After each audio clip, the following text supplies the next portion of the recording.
Hey, what's good? It's your boy Mixtape Moth, and today I'm gonna hit y'all with a review of this DJ Khaled album entitled Khaled Khaled. Let's get to it.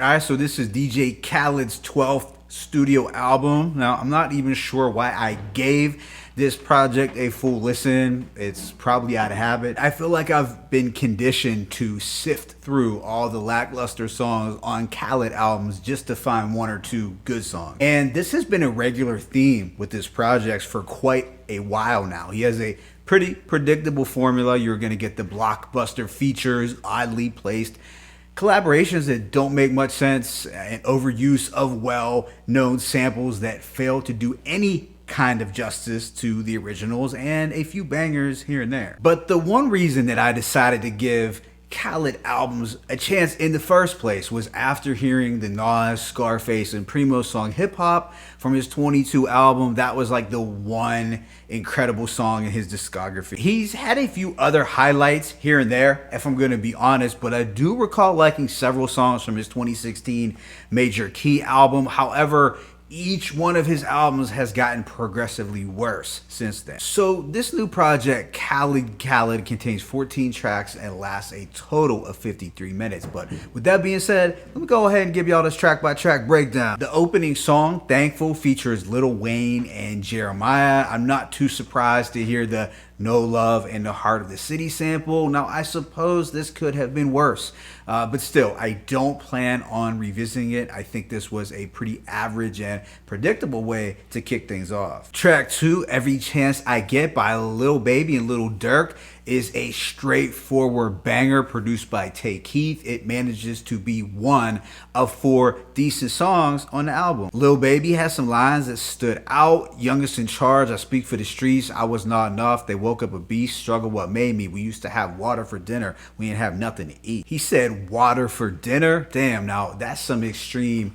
levels of poverty right there, but I did like his rags to riches like imagery here. Lil Durk actually had a solid verse as he was rapping the whole time with no singing, but this is just the type of trap banger that you can count on. Track 3, Big Paper by Cardi B, is better than I had anticipated, and I've seen people on social media talk about her rapping off beat and that she wrote this at the last minute, but I really didn't have a problem with this song. Now, I'm not gonna front like I listen to Cardi B often, but I kind of dug her energy and boastfulness here. She said a couple things. Super valid anytime I link with Khaled. Platinum plaques hang on every wall in my palace. Clips still push to anybody speaking malice. What follows is We Going Crazy by H.E.R and the Migos. This contains the Shawty Low They Know sample, and I think it's the only sample that actually works here. And H.E.R's dynamic vocals kind of took the track in a different direction from the original, but in a good way. This had that anthem flavor without a doubt. Now, I was hoping to hear more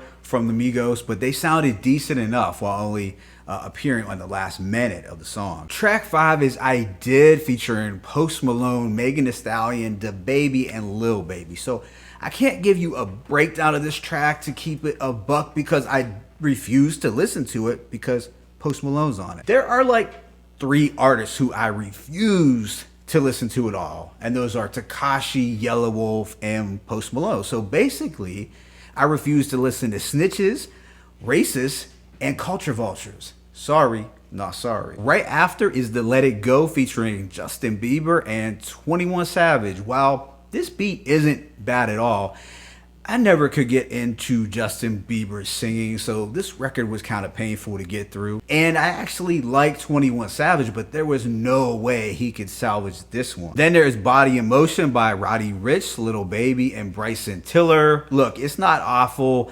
and it may be a wavy banger to some, maybe to casual listeners, but for me, it was pretty generic and formulaic. I mean, it's an okay track with a lot of big names on it. Next is Drake's Pop Star, which has been out since the summer of 2020, and it was an underwhelming Drake track to begin with, so I was reaching for the skip button with the quickness. After that is This Is My Year featuring A Boogie, Rick Ross, Big Sean, and Puffy. Now, this has one of the most tasteless and tacky sample flips on the album. They do a disgraceful job of sampling Biggie's Long Kiss Goodnight. This was not needed. This was not asked for. It was just a cluttered mess to me. Look, I don't care how good Big Sean's verse may have been, but this is pretty much a disgrace to anything associated with Biggie's legacy. That brings us to the most anticipated song on the track list, Sorry Not Sorry, by two of the greatest MCs of all time, Nas and Jay-Z. The beat was done by Street Runners and is very luxurious, sleek, and soulful. I don't have a problem with this production at all. We have James Fauntleroy on the hook, and I feel he does an okay job. Now, do I think this track lives up to the hype of what we would expect from a Nas and Jay-Z collaboration?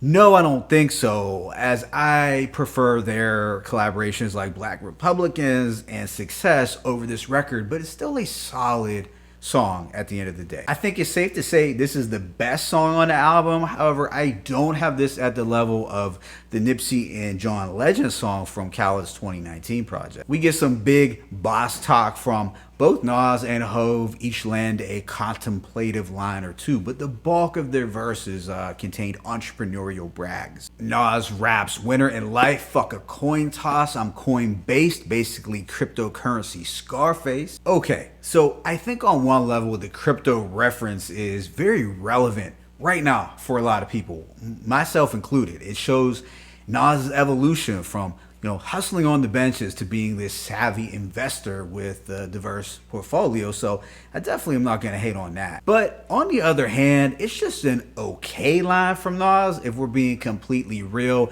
He also said, I'm from the ghetto, what location? 2 seconds from the devil. I felt that line. It seems like Jay-Z begins his verse with the song cry flow, but then unfortunately he switches back to the carefree talk flow that he's been using for the past couple of years, which I'm not a huge fan of.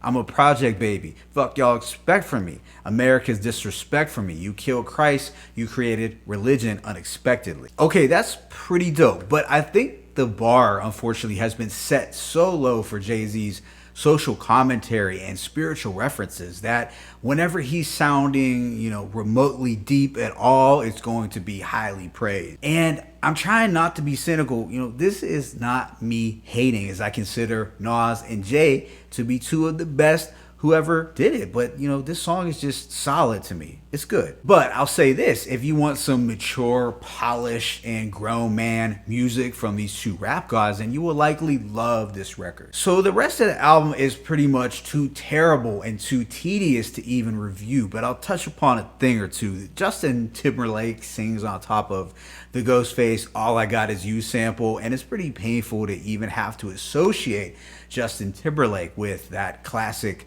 Ghost song, but that's how sleazy Khaled is. The following, I Can Have It All, samples from Beanie Sigel's I Can Feel It in the Air, another obvious and overused sample. So the predictability essentially ruins any possible good rapping or singing that may have been done. It's really a crime at this point for Khaled to use these samples in such a cheap and flashy way. The second to last track is the forgettable Drake record, Grease. This was another fast forward moment leading up to the album's closing track, Where You Come From, featuring Buju Banton, Capleton, and Bounty Killer. This was not horrendous, but underwhelming and a pretty standard R&B track for Khaled. Overall, I give this album a rating of 1.5 to 2 mics. It's by far the weakest Khaled project in his discography. 2 old Drake songs that were average to begin with, and a bunch of run-of-the-mill tracks disguised as anthems, and just boring ass features. I think there's only 4 decent songs on here, and that's the Lil Baby and Durk record, Cardi B's track, We Going Crazy with H.E.R and Migos, and Sorry Not Sorry with Nas and Hove. The rest are essentially mid to garbage records, and for the last few years we have seen Khaled's decline, but with this release it is more apparent now than ever that his formula is not working. Let me know what you thought about this album in the comment section below. It's your boy Mixtape Moth. I'm signing out, but be sure to hit that like button and please subscribe. As always, it's peace and blessings. DJ Khaled, Khaled, Khaled, 1.